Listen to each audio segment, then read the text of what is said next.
잠언서를 계속 보고 있습니다. 잠언서에 이제 오늘은 그 지혜 있는 자의 교훈 이렇게 되어 있는데요.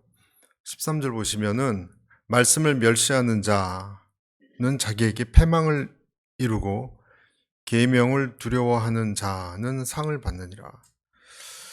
아, 성경에 보면 이 말씀이 그대로 이루어지는 것을 볼 수 있습니다. 요셉이 어땠습니까? 요셉은 아버지를 통해서 온 하나님의 말씀을 굉장히 중요시 여겼거든요. 그래서 고생은 많았지만 하나님이 그를 끝까지 형통케 했다는 것을 알고 있습니다. 그렇죠?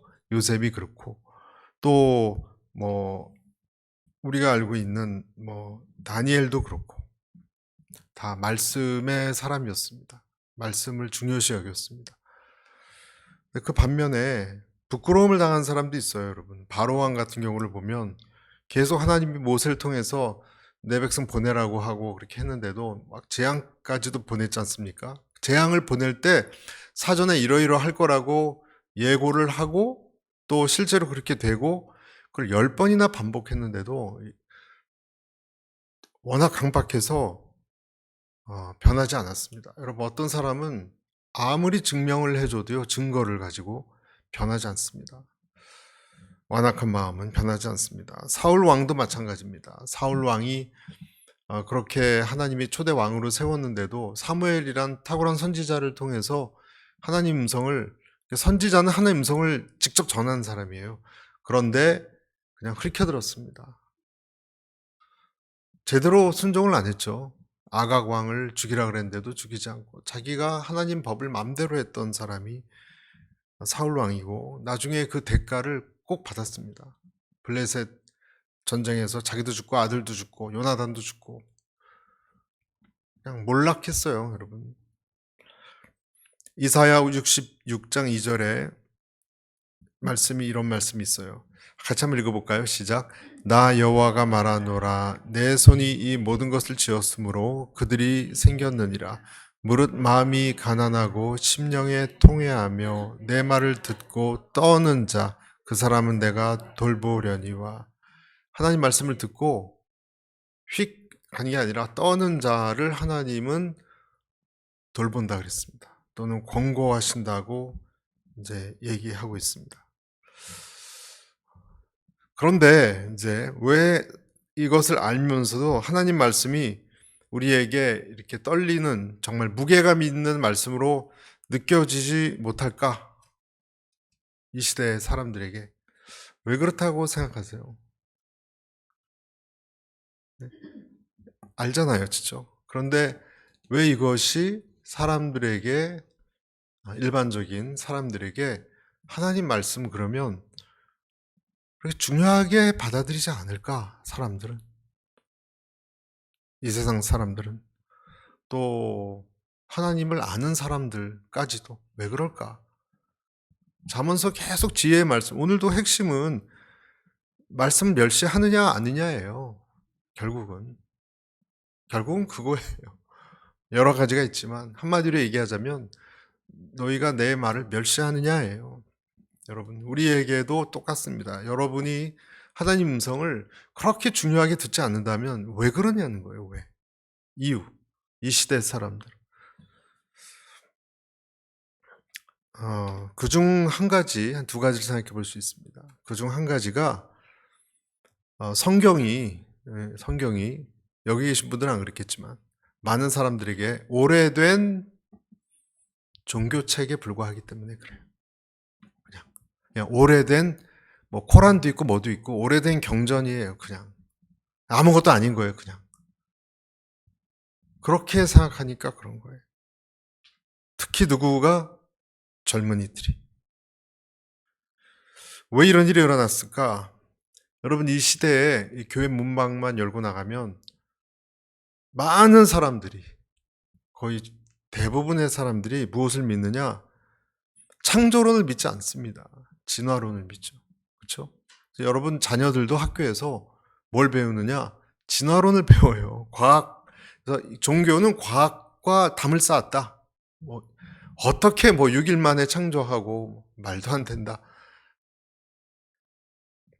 그러니까 성경의 진리가 여러분 우리는 대단히 중요하지만 여러분 지금 요 문 밖에 올드 스와드만 밖에 나가면 어떻게 취급받습니까? 말도 안 되는 크레이지한 얘기로 취급받는 거예요. 그럼 당연히 안 받아들이죠.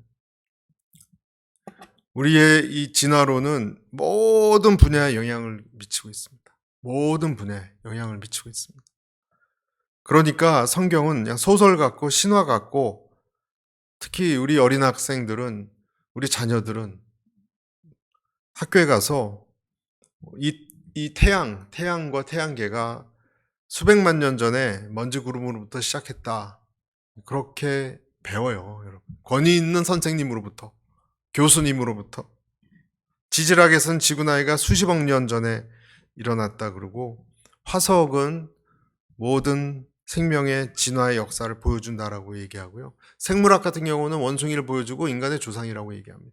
인간의 조상이 쭉 그 원숭이고 약간 원숭이와 달라지면서 사람이 나오고 이쪽은 그냥 원숭이로 내려오고 그걸 그대로 믿는다니까요.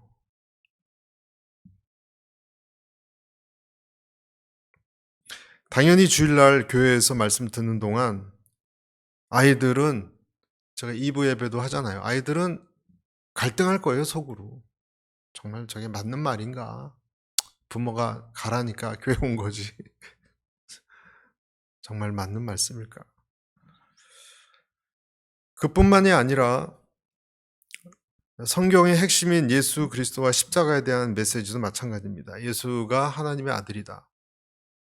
하나님의 아들은 내 죄를 대속하기 위해 오신 분이다. 그 죄는 창세기에 아담으로부터 내려온 유전된, 나는 안 지었지만 원래 원죄라 그러죠.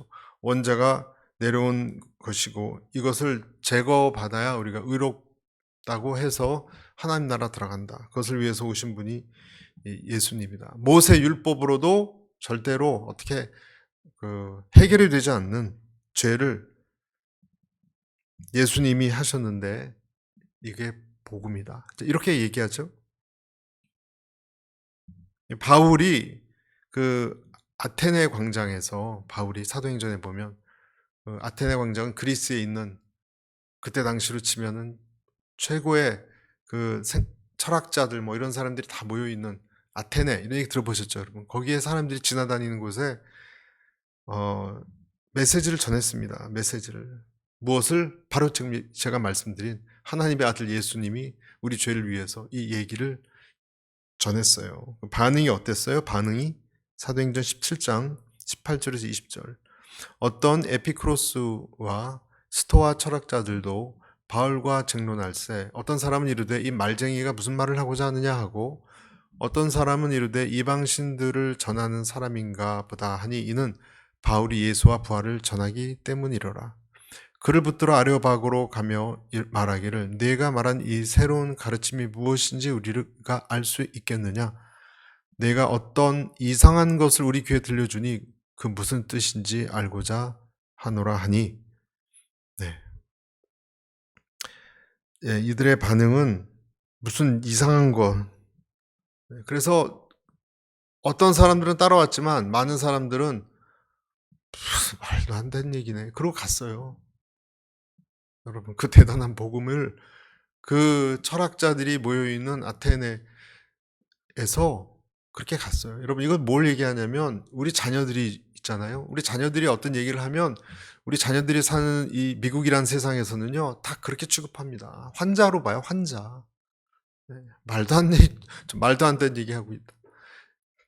그전 미국 청문회에서 대단히 중요한 무슨 어떤 역할을 과학기술적 역할을 맡기려고 그랬는데 그 사람이 창조론자인 걸 알고 청문회에서 그 사람 거부시켰습니다.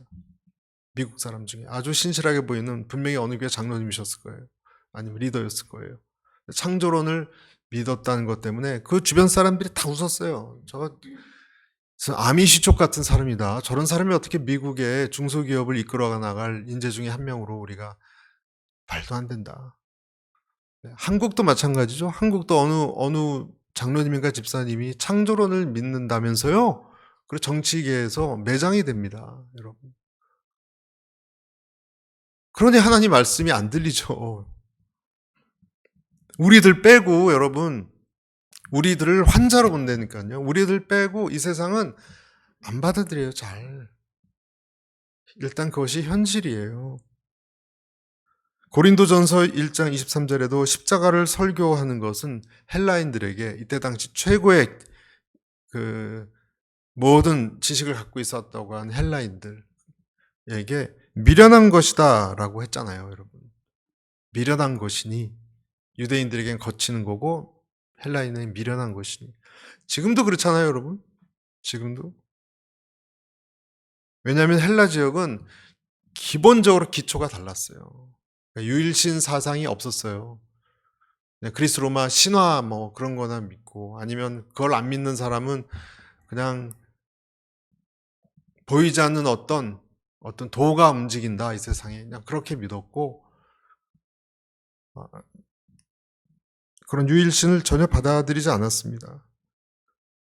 유대교는 받아들였지만 예수님을 안 받아들인 거지. 그러니까 이 바울이 그 아덴에 가서 접촉 포인트를 만들려고 애쓴 거예요.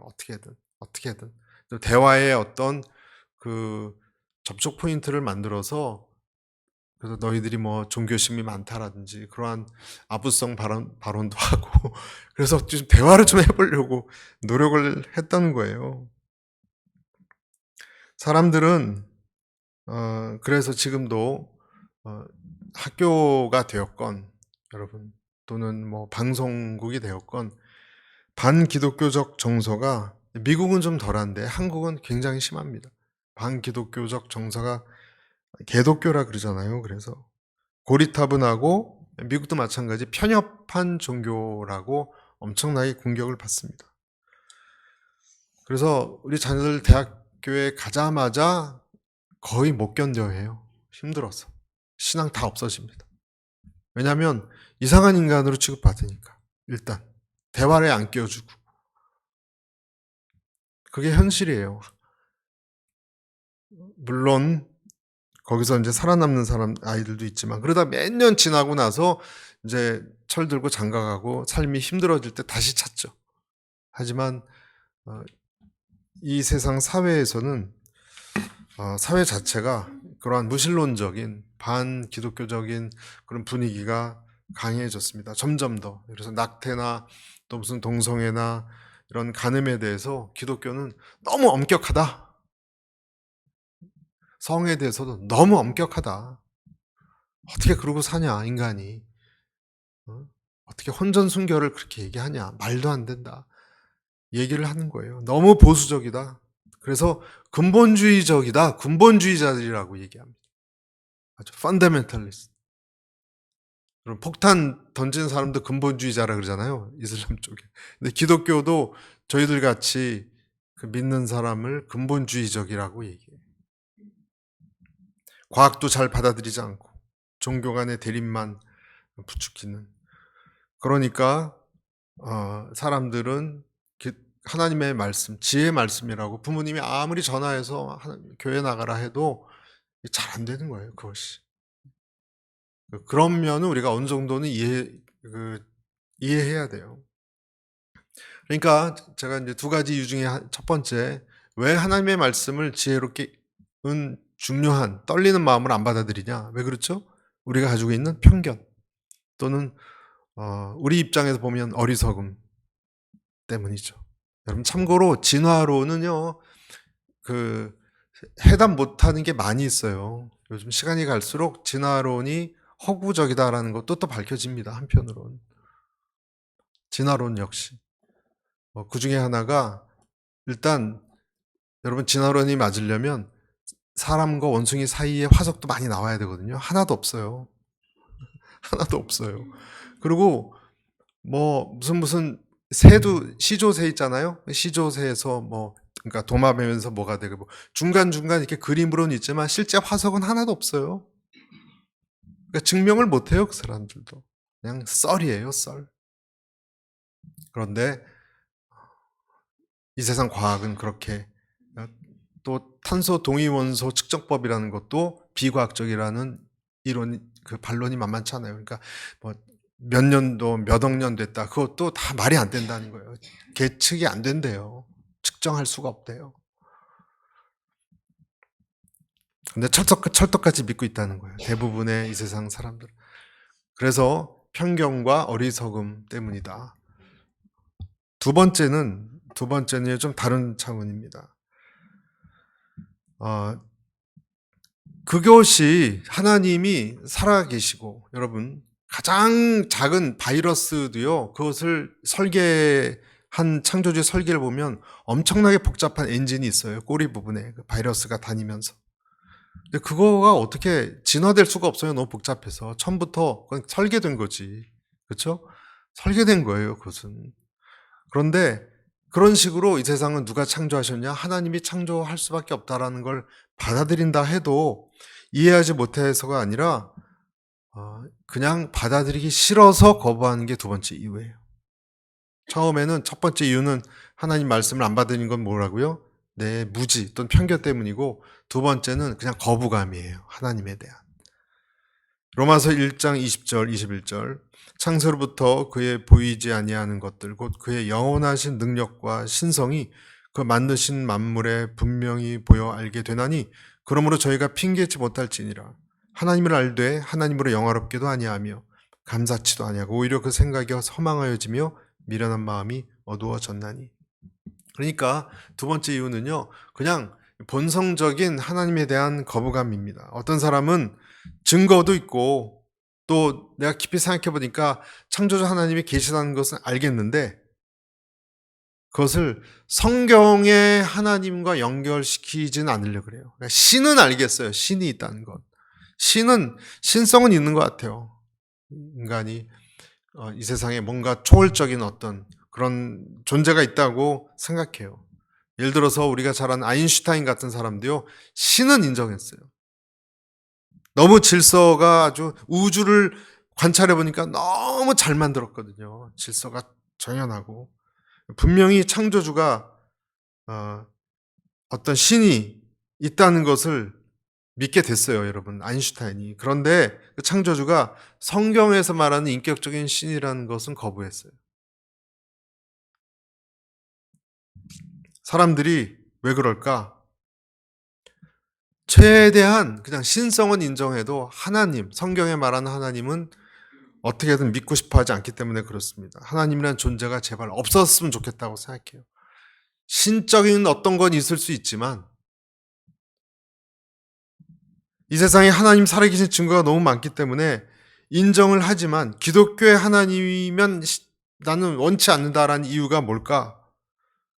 왜 그럴까요, 여러분? 이 세상에 있는 하나님 거부한 사람들이 왜 그럴까요, 여러분? 네? 죄라는 거를 듣기 싫은 거예요. 죄와 벌, 또 무슨 어떤 가책, 죄책감 주는 하나님이 싫은 거예요. 부자유함을 주니까, 내 마음대로 못하니까. 여러분, 내 마음대로 못하니까. 신이 그냥 이렇게 지구를 운영시킨 어떤 신적 존재가 있으면 좋은데 성경의 하나님은 너무 간섭이 심해. 이렇게 생각하는 거예요. 너무 간섭이 심해. 이것도 하지 말라 저것도 하지 말라. 특히 나의 주인 되려고 하시는 게 못 참는 거예요. 여러분, 내가 주인이지. 네? 내가 하고 싶은 대로 하고 하고 싶은 말 하고 그렇게 살고 싶지. 이 주인권을 내려놓으라고요? 말도 안 된다 이렇게 생각하는 거예요. 그럼 복종해야 되잖아요. 하나님 말씀에. 싫어도 용서도 해야 되고 참아야 되고 그 죄 짓는 곳에 친구랑 만나서 가고 싶은데 안 되잖아요. 부자연스럽잖아요. 간섭하시니까. 그러니까 이것이 말씀 권위 있게 듣지 못하게 하는 거예요.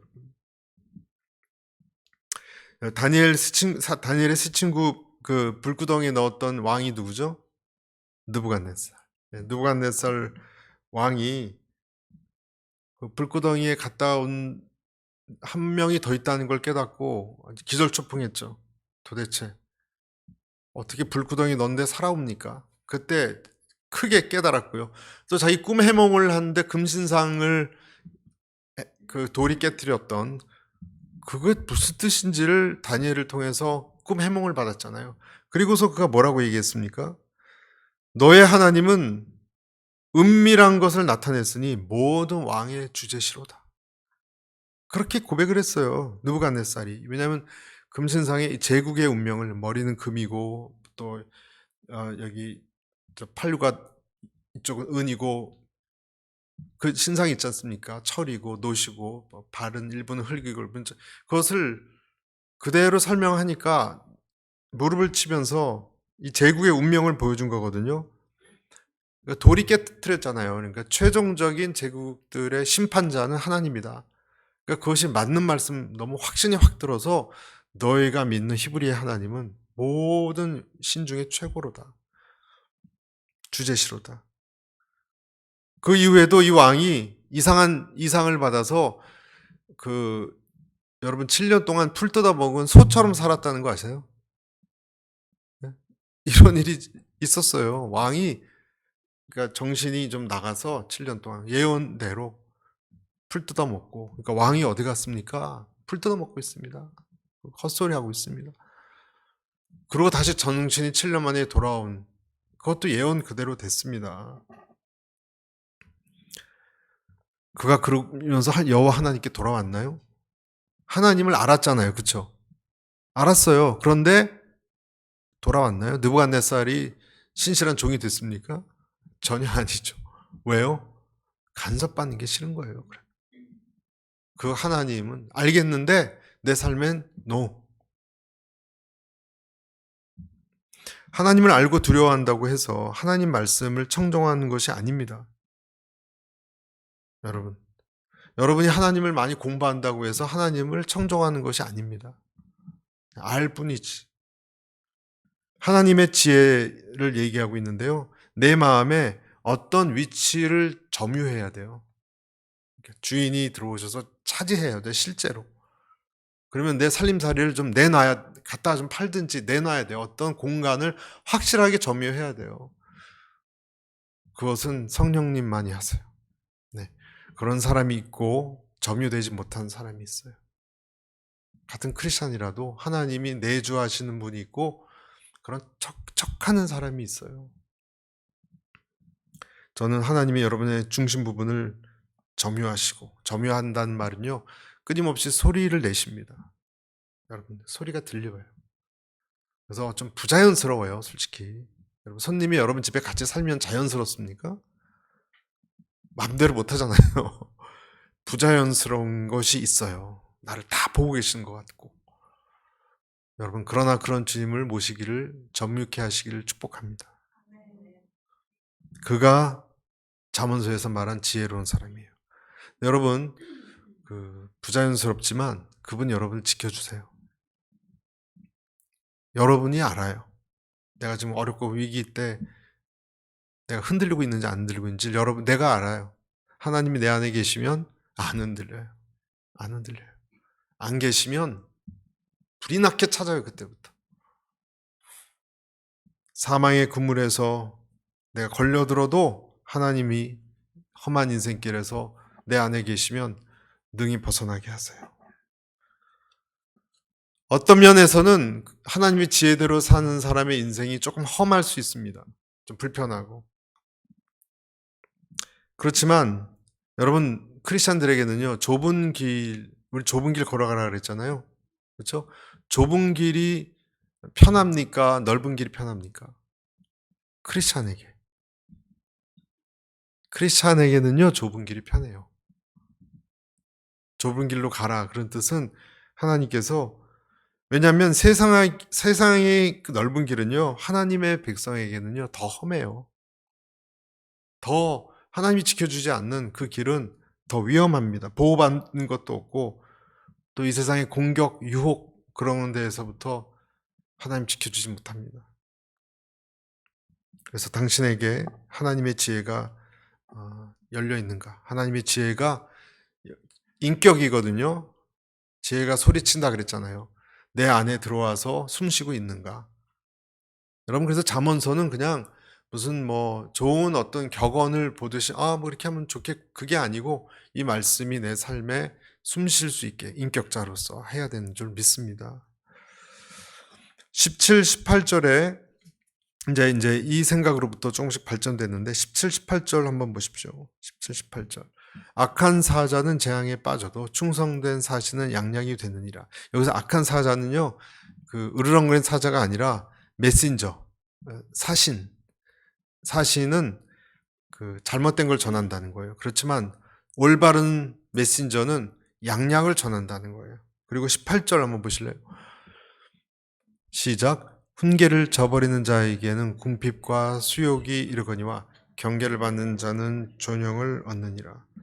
그러니까 지금 올바른 사신에게 제대로 된 정보를 듣고, 훈계죠. 그걸 듣고 살아야 되는데 그걸 저버리면 궁핍과 수욕이 있다고 얘기하고 있습니다. 여러분, 아무리 그것이 올바르지 않게 그럴듯하게 여겨져도 올바른 메신저가 아니면은 듣지 말아야 돼요. 그러니까 제일 중요한 건 뭐냐면 지금 이 음성이 올바른 메신저의 음성인지 잘 분별해야 돼요. 그러니까 솔직히 여러분, 교회도 잘 만나야 돼요. 저는 그렇게 생각해요. 교회도 잘 만나야 되고 또 영적인 여러분 주변에 영적으로 여러분을 조언해 주는 그런 분들도 잘 만나야 돼요.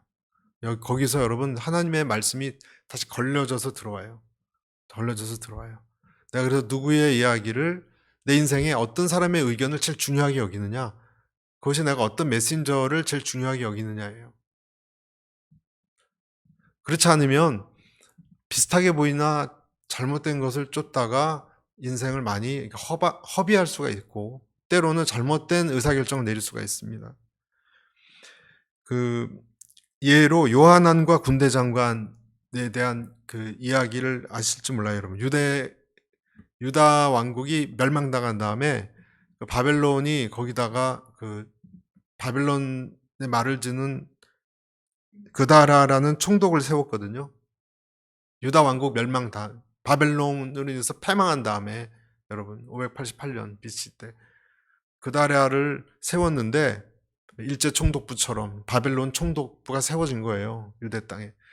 근데 다윗 왕가 후손 중에 이스마엘이라는 사람이 있었는데 그 총독을 죽였습니다. 무함하도다 하고, 어떻게 이 하나님 나라에 아무리 바벨론이 그렇게 멸망시켰으면 멸망시켰지. 그러고 나니까 바벨론이 가만히 있겠습니까, 여러분? 자기 총독을 죽였는데.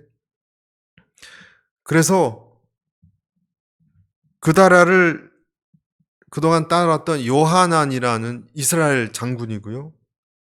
또 그 군대 장관들이 너무 무서워서, 자기는 잘못한 것이 없어요. 요하난이라는 사람은 바벨론 말을 잘 들었던 이스라엘 사람들이었어요.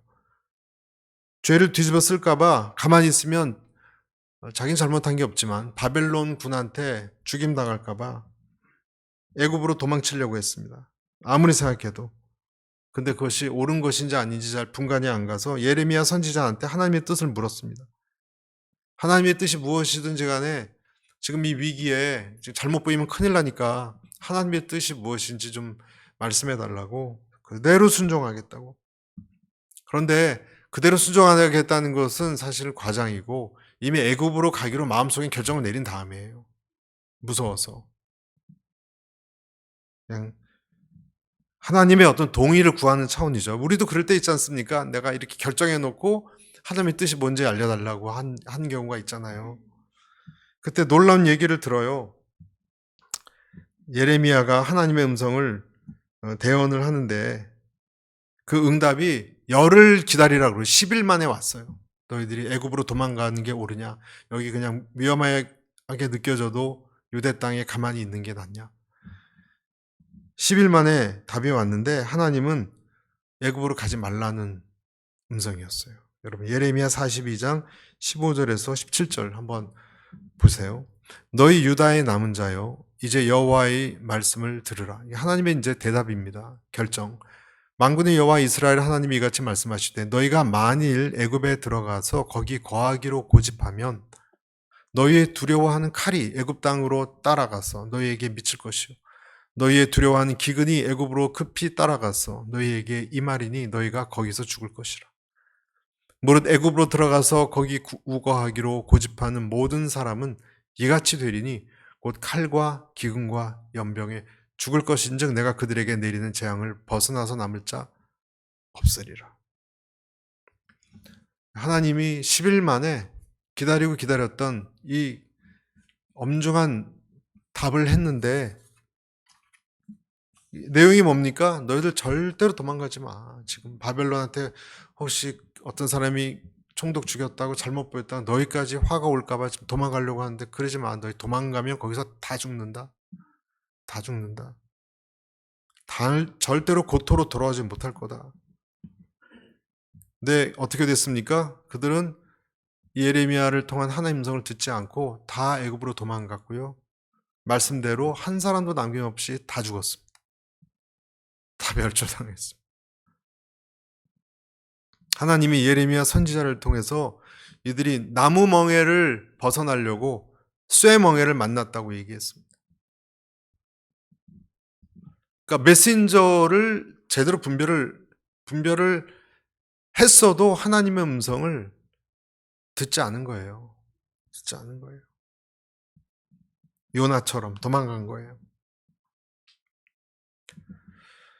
자, 21절, 22절 또 보겠습니다.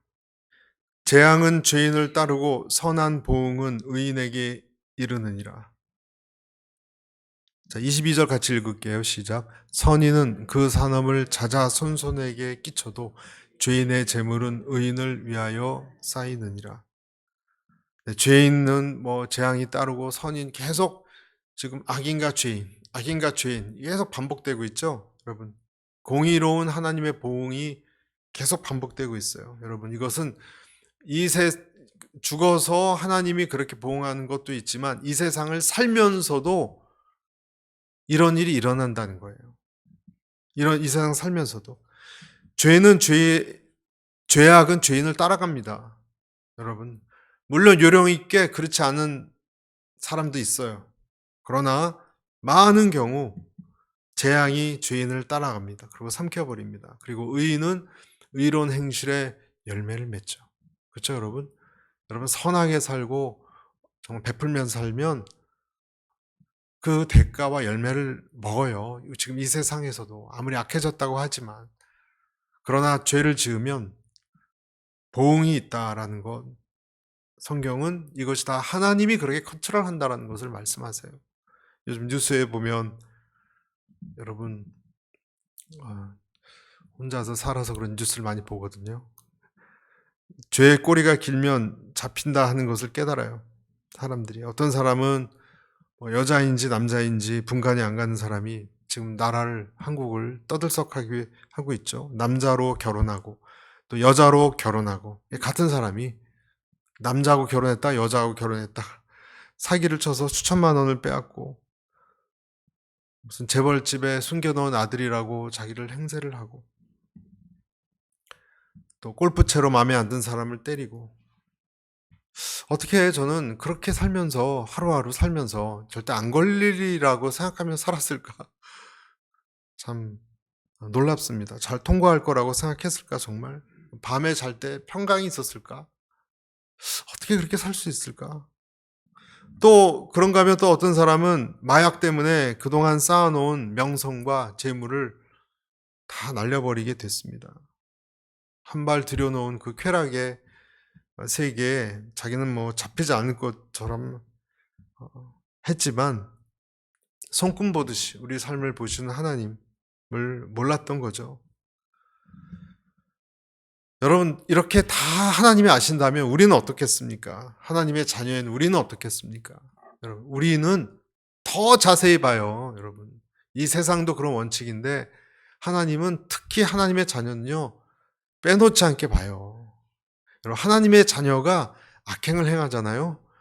절대로 안 되는 거예요. 이 세상 사람은 넘어갈 수 있어요, 여러분. 포기한 자식들이니까. 하나님의 자식은 큰일 납니다, 여러분. 큰일 납니다. 그래서 하나님의 사람은, 제가 지난주 설교 때 말씀드렸지만 죄책감이 이 세상 사람보다는 좀 더 민감해요. 그것은 다행이에요, 여러분. 그래서 얼마나 다행인지 몰라요. 이 세상 사람은 100만큼 죄를 짓고 나는 30만큼 죄를 짓는데도 두근두근하고 너무 힘들다. 그건 축복이에요, 여러분. 그건 축복이에요. 작은 것 하나, 그걸 가지고 발발발 떠는 것, 여러분 다윗이 여자 한 사람을 그렇게 간음을 했다고 발발 떠는 게 이 고대 사회의 다른 왕국의 왕들에게는 정말 조크입니다. 조크. 여러분, 예? 중국의 황제들만 봐요. 뭐 한 명 갖고 옵니까? 수천 명을 유린하고 그래도 잘 먹고 잘 사는데 한 명 바세바를 갖고 그랬다고 그 뭐 내가 주님 앞에서 뭐 어미의 죄로 태어났다 그러고 그냥 얘기를 하잖아요. 찔리고 아프고 힘들어서. 왜 그럴까요, 여러분? 다른 주변의 왕국들의 왕이 보면 저 다윗 저 정신 나간 애 아니야? 이렇게 얘기했을 거예요, 아마. 그 왕들 사이에서는. 뭐 여자 한 명 갖고 저러냐? 저 친구 이상하다. 그러나 다윗은 하나님의 사람이었기 때문에 그걸 견딜 수가 없었던 겁니다. 여러분, 왜냐하면 그것이 축복이니까. 베드로도 죄책감에 시달렸고 가룟 유다도 견디지 못해서 그렇게 했죠. 인간에게 어떤 사람이 그런 얘기를 했습니다. 인간에게 있는 모든 어떤 그 불안증, 또 불면증 이런 것 중에 저 저변 밑에는 어떤 분열증, 죄의식이 있는 경우가 많다. 죄의식이 깔려 있는 경우가 많다. 그 불협화음에서 나오는 어떤 것일 경우가 많다. 그런 얘기를 했습니다. 그러니까 죄와 벌이란 소설에서도 보면 결국은 견디지 못해서 나중에 자백을 하지 않습니까? 죄를 짓고 벌을 받을 것에 대한 것 때문에 양심의 가책이죠. 죄에 대한 보응이 여러분 이 세상에서 있는가? 네 가지가 있습니다, 여러분. 크리스찬이 죄를 지면 첫째는 뭐냐면 기도의 응답이 없습니다. 내가 죄를 지었죠? 기도 응답이 없습니다. 이사야서 59장 1절에서 3절. 여호와의 손이 짧아 구원하지 못하심도 아니요 귀가 둔하여 듣지 못하심도. 하나님이 다 듣는데요. 2번 2절. 오직 너희 죄악이 너희와 너희 하나님 사이를 갈라놓았고 너희 죄가 그의 얼굴을 가리어서 너희에게서 듣지 않으시게 함이니라. 왜 기도 응답이 안 되지? 할 때 생각해 볼 부분이에요. 둘째, 하나님의 저주가 따라옵니다. 하나님의 저주가. 크리스찬이 죄를 지었을 때 잠언서 3장 33절 악인의 집에는 여호와의 저주가 있거니와 의인의 집에는 복이 있느니라. 하나님의 말씀을 지키세요. 하나님은 저주가 온다 그랬어요. 세 번째는 뭘까요? 여러분, 이 세상에서 당하는 죄에 대한 대가가 화가 있습니다. 화. 이사야 3장 11절 악인에게는 화가 있으리니 이는 그의 손으로 행한 대로 그가 보응을 받을 것입니다. 넷째는 뭔가요? 내가 무엇을 이루려고 하는데 형통케 되질 않아요. 네 번째는 형통케 되질 않아요.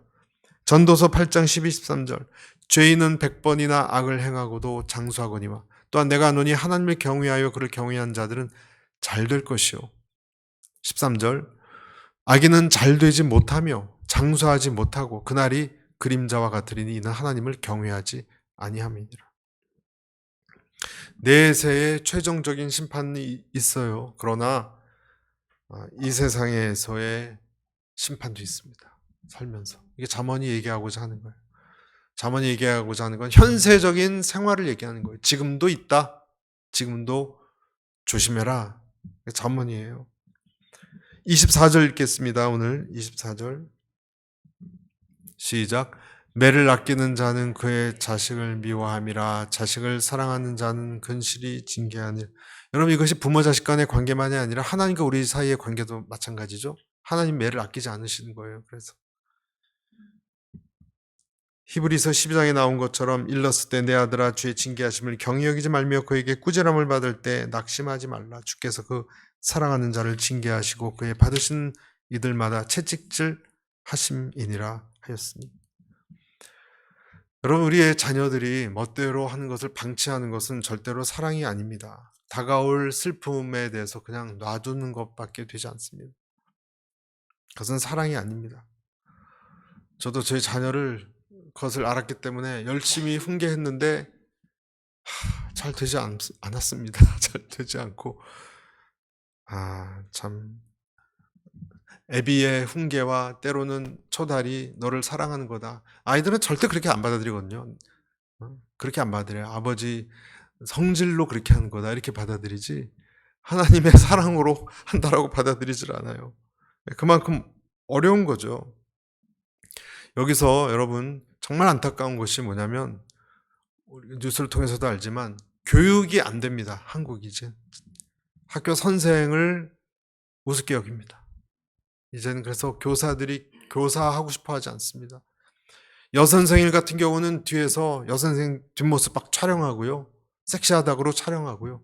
그것이 남고에서 일어난 일들이고, 선생이 무엇을 얘기하면 두 마디 하고, 학교만 그런 것이 아니라 요즘 자녀들 부모 얘기 듣지 않습니다. 부모 얘기 듣지 않습니다. 시민들은 경찰 권위도 듣지 않습니다. 한국은. 당연히 교회의 목회자의 권위는 거의 사라졌습니다.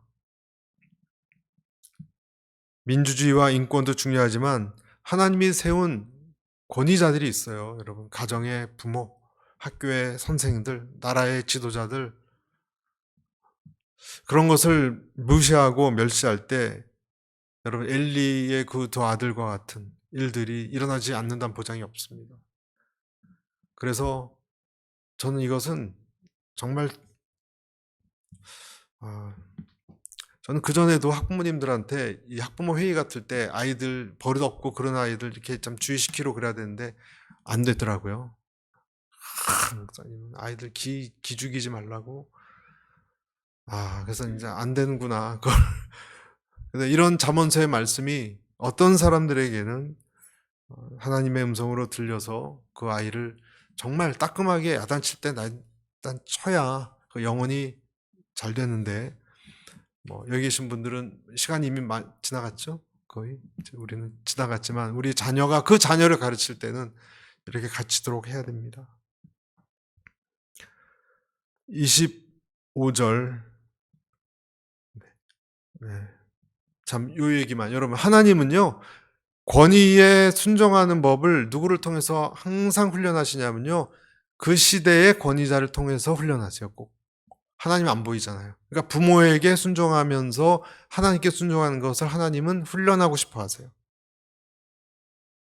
되게 중요한 원리예요. 학교 선생님이 너 선생님한테 너 말 잘 들어가. 선생님이라서 아니라 하나님이 세운 선생님의 권위를 하나님이 그것도 분여해서 세운 권위거든요. 직장 상사도 마찬가지예요. 하나님은 그걸 보세요. 내가 이 델레게이트해서 내 권위를 주어서 세운 권위자를 네가 들이받느냐? 옳다. 너 인생이 얼마나 힘들지 네가 봐라. 그걸 훈련시키는 건데 그게 안 되면 그 인생이 너무 힘들어요, 여러분. 꼭 그렇더라고요. 25절 의인은 포식하여도 악인의 배는 줄이느니라. 네. 이제 말씀을 정리하겠습니다. 여기서 이 의인은 포식하여도 이 뜻은 영적 양식에 대한 거겠죠. 영적 양식에 대한 거겠죠. 악인의 배는 많은 것을 가졌어도 마음이 늘 슬프고 춥고 불안합니다. 영적 양식이 있는 사람은 그렇지 않습니다. 하나님의 영적 양식, 이 잠언서의 지혜가 있는 사람은 배부릅니다. 오늘도 여러분에게 그 배부름이 있게 되시길 바랍니다.